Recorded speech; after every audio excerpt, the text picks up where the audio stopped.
your dreams, goals and desire, aspirations, it's good that you spend little more time on it and see, will this really mean something to you even after 25 years, 50 years? If you're in your deathbed, will it still mean something to you? You must look at it. Whatever you're aspiring for, whatever you're dreaming of, whatever goals you have set, will it really mean something? Because most of these goals are traps. They're just traps. You get in, it's only one-way street, you can't turn back. I want you to look at this, because many of them are older than you. You ask them what they dreamed of at 18, they're fortunate it didn't come true.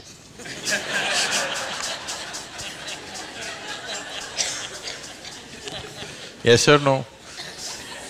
If everything that you desired and dreamed came true in your life, could you live with it?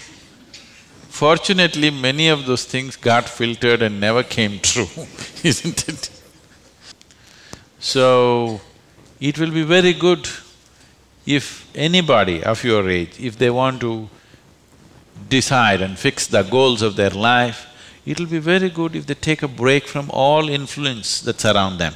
Social influences, family influences, other influences, withdraw somewhere, that's why an ashram. Withdraw somewhere, sit down, meditate, bring yourself to a certain level of clarity and joy. When you're very happy and clear, you must decide. Not in desperation, you set goals. Desperate goals that you set will mean a lot to you at that moment. Tomorrow morning you look, you don't know why you're tangled up with it. So, it'll be good. If you're fixing your life, it's best that you do it when you're very, very peaceful, happy and clear-headed, isn't it? Not influenced by anything around you, simply by yourself. Sit and decide what is it that you really want to become in your life. What is it that will be of enduring value for you, not for somebody else, for you. And you don't have to build a personality for that, you strive for that. The necessary persona will come. You must understand what a personality is. The word personality comes from the word persona. Persona means in Greek or in Latin, I'm sorry, is a mask. This is a mask that they used to use in old theaters. Now, the same people will be playing many roles. Let's say Ramayana is happening. You have to play Rama's role also and Sita's role also and Lakshman's role also. For everything there's one mask. You hold this mask and speak like Rama, keep it down. Hold this mask and speak like Sita, keep it down. Hold this and speak like Hanuman and keep it down. This is how the plays were done. So it is those masks which were referred to as persona. So personality means you held a mask and mask got stuck to your face, you couldn't pull it out. That means you have a personality. Personality is something that people are trying to develop because they have no sense of being. Instead of the real thing, you're trying to concretize the fake thing.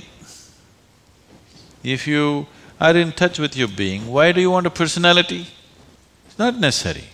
You can be a different kind of personality in different places. You are actually already. Or are you stuck with one personality?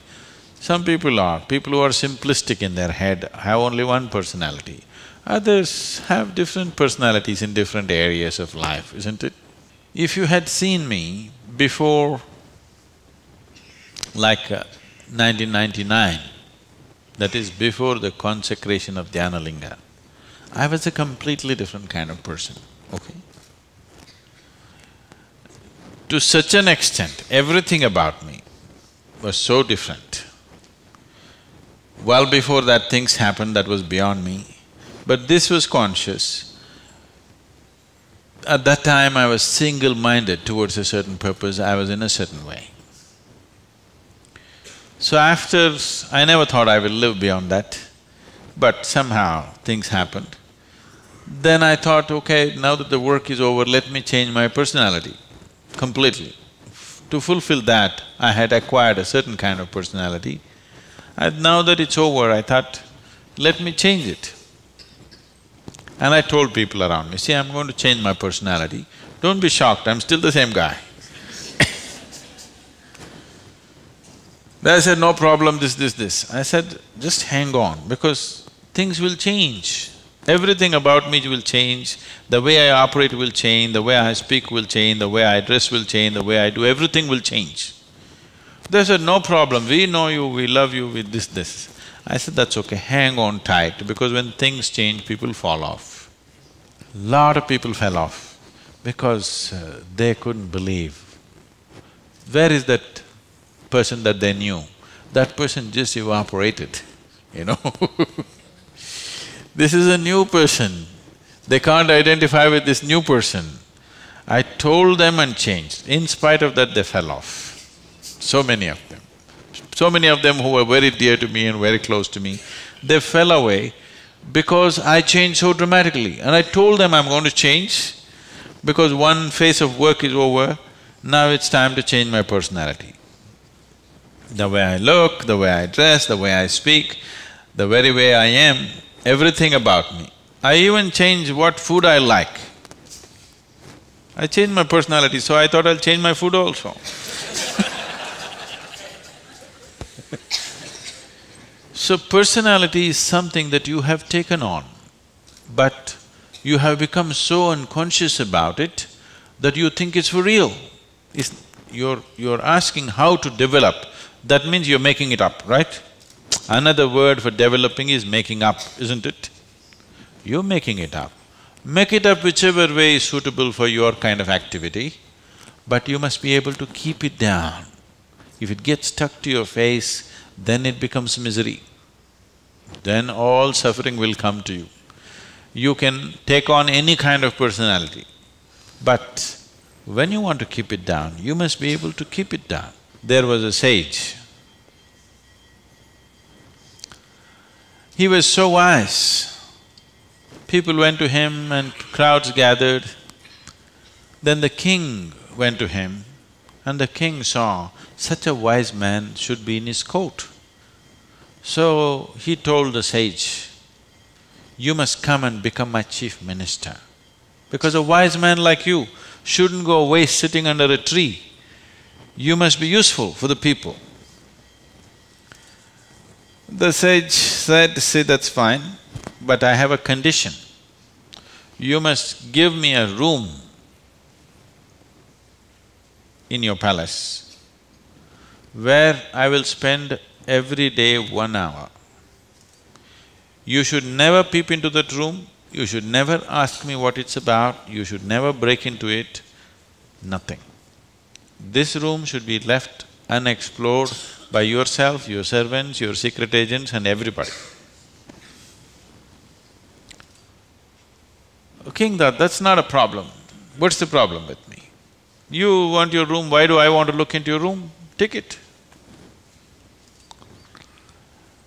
Then whenever any important meeting is to come, this man who's sage, now who's become a minister, so he's wearing appropriate clothes for the palace, but he goes in to this room and locks himself for 1 hour and comes out. A few months and years passed, but then after that, king's curiosity, it even got us to Mars. He wants to know what the hell is he doing inside. So rumor started all around, oh, he's doing something, he's got somebody inside, maybe he's an enemy agent, he suddenly landed here, what is he doing there, what is he doing there? Everybody, the whole palace started buzzing around with what is he doing in this room. Everybody wants to see what's in the room, but it's always locked, he goes in, spends time there and comes out. Especially when something important is to be done, he goes in. All kinds of rumors happened. So, One day, king couldn't hold it. King asked this man, "I want to see what's in that room." He said, "Well, there's a promise you've given me. If you break the promise, I will leave." So he contained it. He doesn't want to lose the man. He's too wise. And then his other courtiers started talking, "How can you allow this? We don't know what's happening inside. It could be dangerous, it could be this, it could be that." One day when he was not there, they broke open the door and went inside. They looked around, the room is empty, no furniture, no nothing, just empty room. They looked, nothing. Then what does he do here? Then in one corner they saw very, worn out clothing hanging there and a begging bowl. They went. They couldn't make out what this is. Then he came in. He said, "Well, you wanted to see, you have seen." The king asked, "What do you do here?" He said, "Whenever I want to make any important decision, I come here, wear my worn-out clothes and sit with a begging bowl. Clearly, that I don't want to be caught up with